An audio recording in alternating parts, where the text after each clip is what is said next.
नमस्कार। अखबार रिपोर्टर के इस अंक में आपका स्वागत है। पिछले महीने प्रधानमंत्री मोदी साइप्रस की यात्रा पर गए हुए थे। इस साइप्रस की यात्रा से पाकिस्तान और तुर्की में कुछ बेचैनी बढ़ी हुई है। इसके पीछे क्या जियोपॉलिटिक्स है और इसके पीछे ऐसी कौन सी कूटनीति है जिससे ये दोनों देश बेचैन हैं। आज हम इसी पर चर्चा करने वाले हैं। बात शुरू करें इससे पहले आपसे हमारी गुजारिश है कि आप हमारे चैनल को थोड़ा सब्सक्राइब कर दीजिए, लाइक और शेयर जरूर कर दीजिएगा। देखिए, एक फिल्म का डायलॉग है, जिसके घर शीशे के हों और दूसरे के घर में पत्थर नहीं मारा करते हैं। ये तुर्की में बहुत फिट बैठता है। ऑपरेशन सिंदूर के दौरान जिस तरह तुर्की ने पाकिस्तान को गुप्त रूप से मदद की, उसे ड्रोन वगैरह की सहायता दी, और बीच बीच में अक्सर जब भी कश्मीर का मुद्दा उठता है तो तुर्की हमेशा पाकिस्तान का साथ देता है।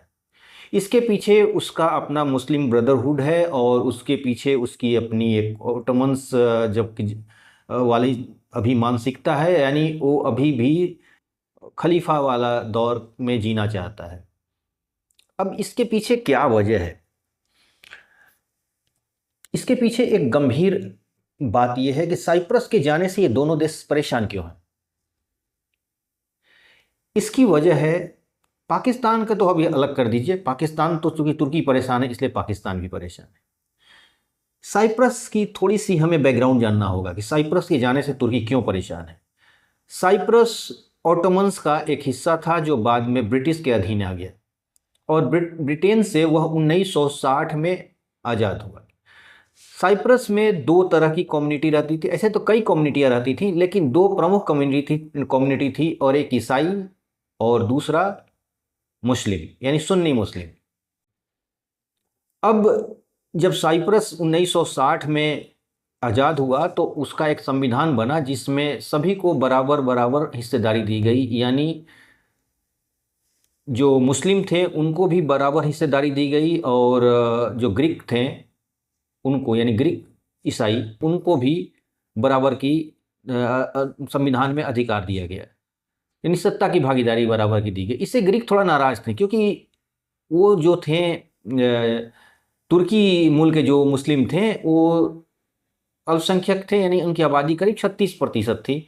तो वो लोग 50% पर उनका अधिकार था, इसलिए वो उससे थोड़ी नाराज थे। और 1974 में, एक्यूरेट फिगर मुझे नहीं जानकारी, लेकिन 1974 के ही आसपास वहाँ पर एक सत्ता विरोधी आंदोलन हुआ और सत्ता पलट की कोशिश की गई, जिसमें तुर्की इंटरफेयर किया, और 1974 में तुर्की ने ग्रीक पर हमला कर दिया, साइप्रस पे हमला कर दिया, और साइप्रस को के उत्तरी भाग पर तुर्की ने कब्जा कर लिया, जिसको आज भी उत्तरी साइप्रस कहते हैं, और दक्षिणी साइप्रस, यानी अभी जो यानी साइप्रस दो भागों में बट गया, उत्तरी और दक्षिणी साइप्रस के नाम से। उत्तरी को सिर्फ तुर्की ने मान्यता दिया, दुनिया के किसी देश ने उत्तरी को मान्यता नहीं दिया, लेकिन दक्षिणी तुर्की अभी भी यूनाइटेड नेशन का मेंबर है और सारी दुनिया ने उसको मान्यता दे रखी है, और वो यूरोपियन यूनियन का भी मेंबर है। अब इसमें दिक्कत क्या है? दिक्कत यह है कि ग्रीक जो हैं, यानी ग्रीक साइप्रस जो हैं, वो लोग अपने आप को ग्रीक में विलय करना चाहते हैं, यानी जो ग्रीक है उसमें चाहते हैं कि हम लोग मर्ज हो जाएं। लेकिन उत्तरी तुर्की के लोग जो मुस्लिम बहुल थे, वो लोग चाहते हैं कि अगर ग्रीक में हमारे विलय हो गया तो हमारे अस्तित्व खतरे में पड़ जाएगी, हमारी सांस्कृतिक जो मुस्लिम संस्कृति की पहचान है वो खत्म हो जाएगी। इसलिए हमें विलय नहीं, हम इसे तकसीम के सिद्धांत को मानेंगे, यानी हम चाहते हैं कि दो राष्ट्र सिद्धांत बने, एक उत्तरी तुर्की और एक दक्षिणी तुर्की।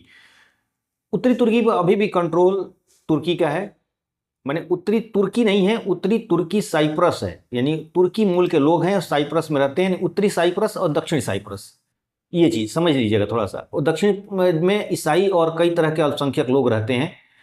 तो इससे अब सोचने की बात है कि इससे घबराया क्यों है तुर्की।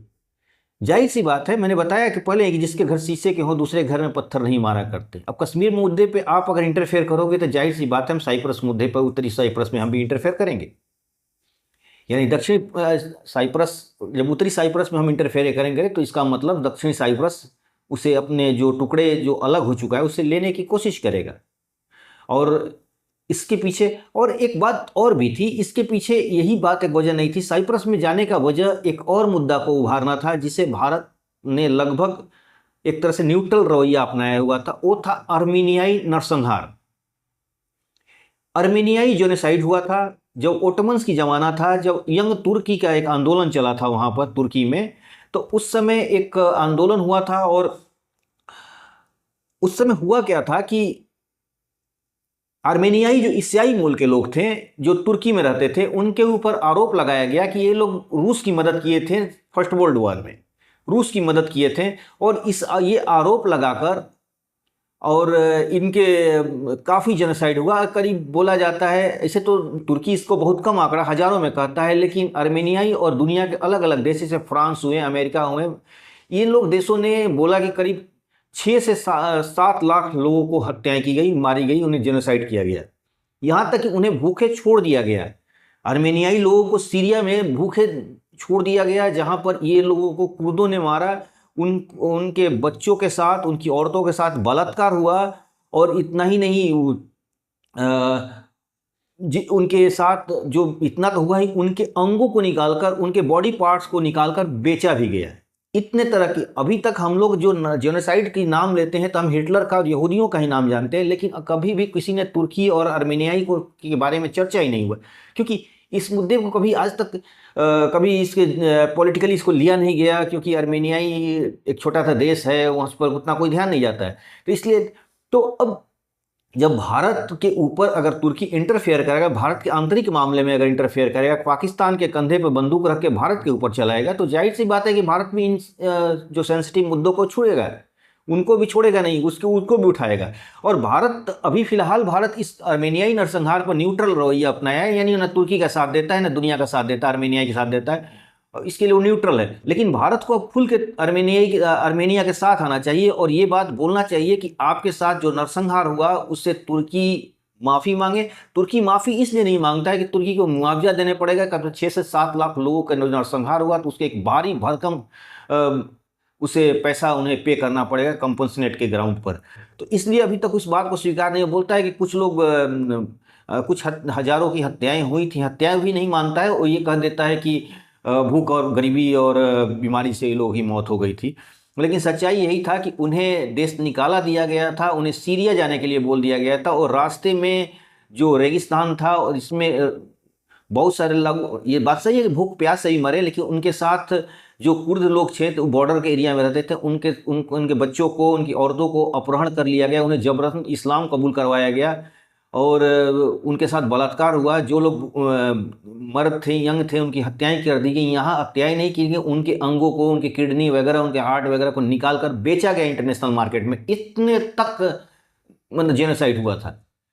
तो इस पर अगर भारत खुल के अगर बोलना शुरू कर देगा तो तुर्की की पूरी दुनिया में किरकिरी होनी शुरू हो जाएगी। इसलिए तुर्की को यही बात समझना चाहिए कि जिसके घर शीशे के हों वो दूसरे घर पे पत्थर नहीं मारा करते। ये तुर्की के जो अर्दोगान जो है वहाँ का प्रेसिडेंट, उनको ये बात समझना चाहिए कि भारत एक डेमोक्रेसी देश है, और अगर ये बातों को जोर से अगर उठाना शुरू कर दिया, ये लोकतांत्रिक आवाज़ इतनी दूर तक पहुँचेगी कि तुर्की को अपना मुँह छुपाना मुश्किल हो जाएगा। इसलिए तुर्की को ये बात समझना चाहिए, और इसीलिए प्रधानमंत्री का साइप्रस दौरा जो था वो बहुत इम्पोर्टेंट है। हालांकि अभी आर्मेनियाई का उसमें कोई जिक्र नहीं था, जो आर्मेनियाई जेनोसाइड हुआ था उसका कोई जिक्र नहीं था। अभी वो साइप्रस की यात्रा पे थे, और चूँकि साइप्रस यूनाइटेड नेशन का एक मेंबर है और यूरोपियन यूनियन का भी एक भाग है, इसलिए उनके प्रधानमंत्री की यात्रा हुई थी। लेकिन इसमें कोई विवादित मुद्दों को नहीं छुआ गया, लेकिन इशारा साफ था कि अगर वही बात कि अगर जिसके घर शीशे के हों दूसरे घर में पत्थर नहीं मारा करते।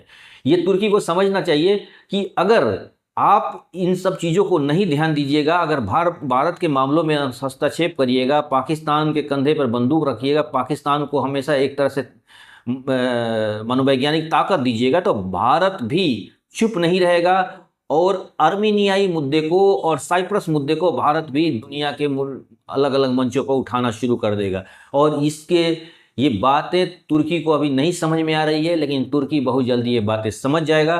जिस दिन ये बातें तुर्की को समझ में आ जाएगी, तुर्की पाकिस्तान का समर्थन करना बंद कर देगा। तो आज के अंक में बस इतना ही। नए अंक के साथ फिर आपसे मुलाकात होगी। आपसे हमारी गुजारिश है कि आप हमारे चैनल को थोड़ा सब्सक्राइब कीजिए, लाइक कीजिए, शेयर वर्ड जरूर कीजिएगा, थोड़ा इसे प्रमोट कराइए। और तो आज के अंक में बस इतना ही। नए अंक के साथ फिर मुलाकात होगी। धन्यवाद।